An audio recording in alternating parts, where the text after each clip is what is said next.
Hi, friends. God gets the last laugh. He always does. But here's the thing. He gets the last laugh to our advantage.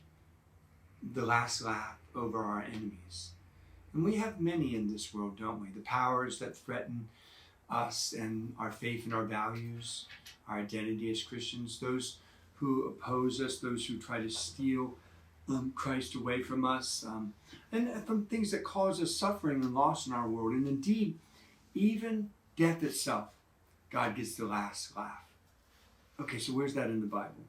In many places, but let's just look at Moses' life. It's a great example, and we see this in the second chapter of the book of Exodus. Here's the deal.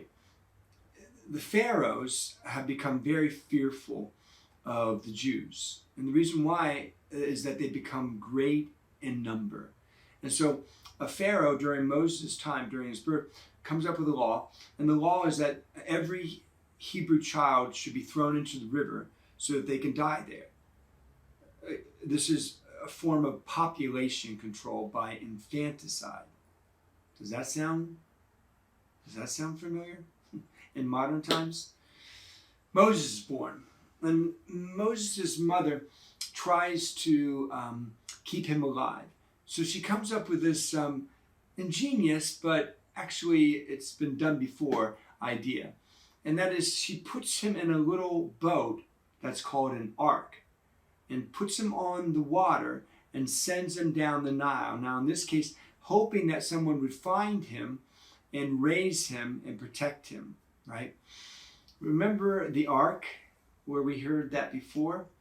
The ark, of course, in Noah's day, God's people are saved by God asking Noah to build an ark, and then from his family, they survive and they come to a new land and a new beginning and a new people. Okay, well, some of this is happening in Moses' life. He's sent on the ark, and God is about ready to do the same thing. Here's the humor and the irony.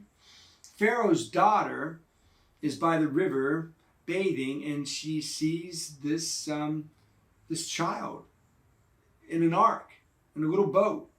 And she rescues the child and wants to take the child as her own. But the child is a baby and she knows that the child needs a nurse's maid. So Moses' mother had sent Moses' sister Miriam to kind of walk along the river's edge and see where Moses ends up. So Miriam pops out of the bushes, so to speak, and Pharaoh's daughter says, "Hey, can you find a nursemaid for this child? I'm going to take this child as my own." And so, of course, Miriam goes and gets Moses' mother, and Moses' mother shows up, and now the princess of Egypt is paying Moses' mother in order to be a nursemaid for Moses. Again, this the irony and the humor of God here. Pharaoh makes a law to kill all these children, Hebrew people, and one of his own daughters, a princess, violates the law, rescues Moses, who's going to be the liberator of God's people from Pharaoh.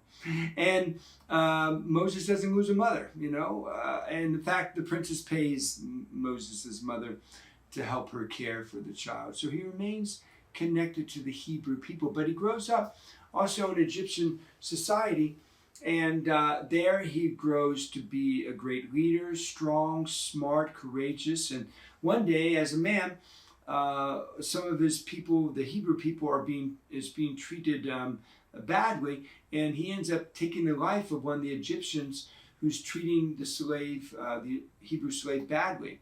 Ultimately, this leads him into exile into the desert, and out in the desert he meets a clan of people, and there he meets his future wife, and he's now out tending the sheep of his father-in-law on a mountain, and on that mountain, where often encounters among the Jews and God are that encounter is experienced. Out on that mountain, he runs into a burning bush, and in that burning bush, he encounters the presence of God, and God tells Moses to go and rescue his people from Egypt. So that's what Moses does.